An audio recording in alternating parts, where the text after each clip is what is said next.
जय गुरु जी। शुक्राना गुरु जी, अनंतम शुक्राना। ओम नमः शिवाय, शिव जी सदा सहाय। ओम नमः शिवाय, गुरु जी सदा सहाय। संगत जी, आज की कथा प्रारंभ होने जा रही है।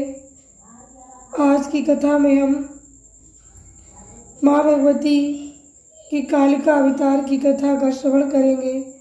समाधि और सूरत नाम के दो व्यक्ति थे जो मुनि मेधा जी की शरण में आए और माँ भगवती की कृपा से किस प्रकार मधु और कैटभ का वध हुआ, वो सब प्रसंग आज की कथा में हम श्रवण करेंगे।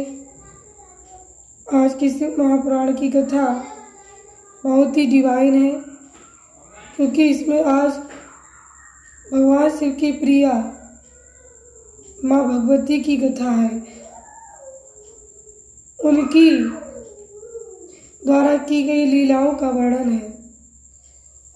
चलिए अब हम सब श्रवण करते हैं।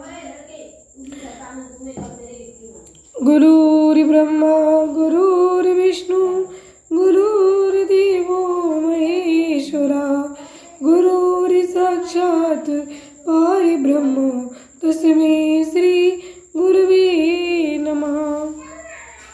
भगवती उमा के कालिका अवतार की कथा समाधि और सूरत के समक्ष मेधा का देवी की कृपा से मधु कैटभ के वध का प्रसंग सुनाना।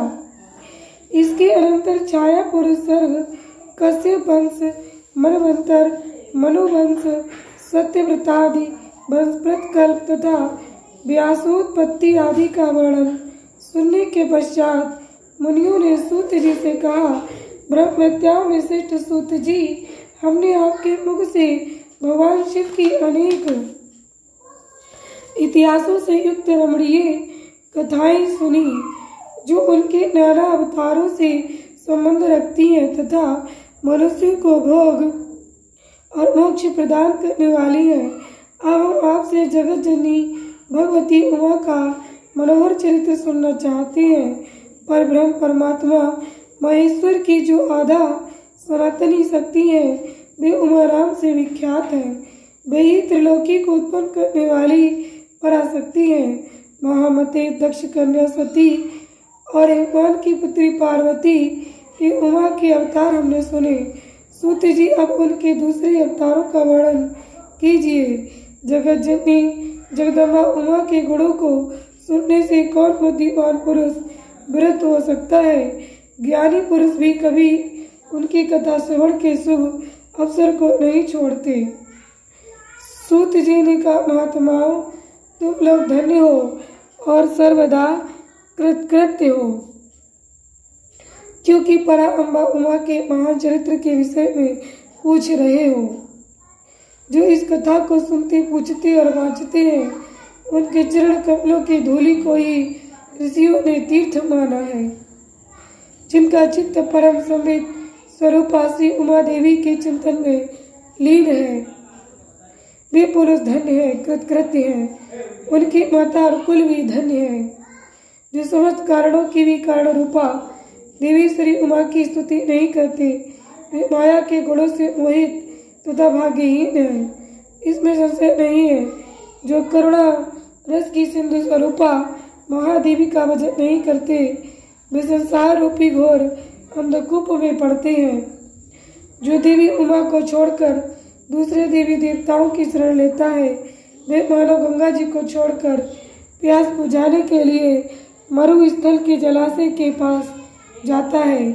जिनके स्मरण मात्र से धर्म आदि चारों पुरुषार्थों की अनायास प्राप्ति हो जाती है, और देवी उमा की आराधना कौन श्रेष्ठ पुरुष छोड़ सकता है। पूर्व काल में महामनासुरत ने महर्षि मेधा से यही बात पूछी थी।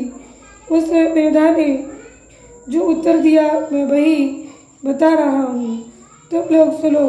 पहले स्वारोचित मनवंतर में विरत नाम से प्रसिद्ध एक राजा हो गए हैं। उनके पुत्र सुरत हुए, जो महान बल और पराक्रम से संपन्न थे। वे दान निपुण, सत्यवादी, स्वधर्म कुशल, विद्वान, देवी भक्त, दया सागर तथा प्रजाजनों का बलिभांति पालन करने वाले थे। इंद्र के समान तेजस्वी राजा सूरत के पृथ्वी पर शासन करते समय 9 ऐसे राजा हुए जो उनके हाथ से भूमंडल का राज्य छीन लेने के प्रयत्न में लगे थे। उन्होंने भोपाल सूरत की राजधानी कोल्हापुरी को चारों ओर से घेर लिया। उनके साथ राजा का बड़ा भयानक युद्ध हुआ। उनके शत्रुगण बड़े प्रबल थे, अतः युद्ध में भोपाल सूरत की पराजय हुई। शत्रुओं ने राजा सारा राज्य अपने अधिकार में करके सूरत को कोल्हापुरी से निकाल दिया। राजा अपनी दूसरी पुरी में आए और वहां मंत्रियों के साथ रहकर राज्य करने लगे, परंतु प्रबल विपक्षियों ने वहां भी आक्रमण करके उन्हें पराजित कर दिया। दैव योग से राजा के मंत्री आदि गण भी उनके शत्रु बन बैठे और खजाने में जो धन संचित था वह सब उन विरोधी मंत्री आदि ने अपने हाथ में कर लिया। तो राजा सूरत शिकार के बहाने अकेले ही घोड़े पर सवार नगर से बाहर निकले और गहन वन में चले गए। वहां इधर उधर घूमते हुए राजा ने एक श्रेष्ठ मुनि का आश्रम देखा जो चारों ओर फूलों के बगीचे लगे होने से बड़ी शोभा पा रहा था।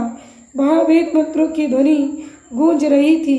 सब जीव जंतु शांत भाव से रहते थे। उन्हीं के शिष्यों प्रशिष्यों तथा उनके भी शिष्यों ने उस आश्रम को सब ओर से घेर रखा था।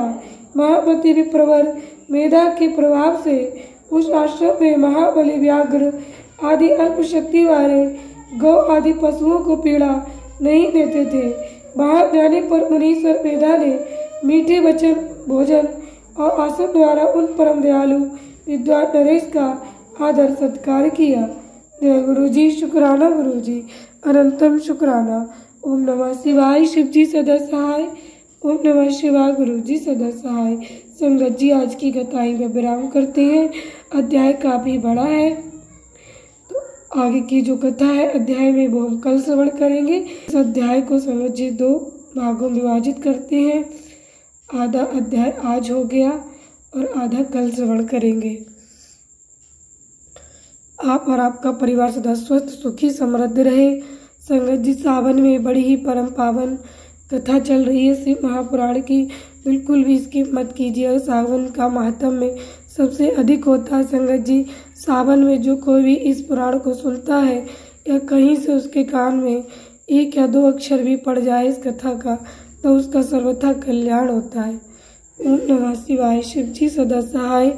ओम नमः शिवाय। गुरु जी सदा सहाय।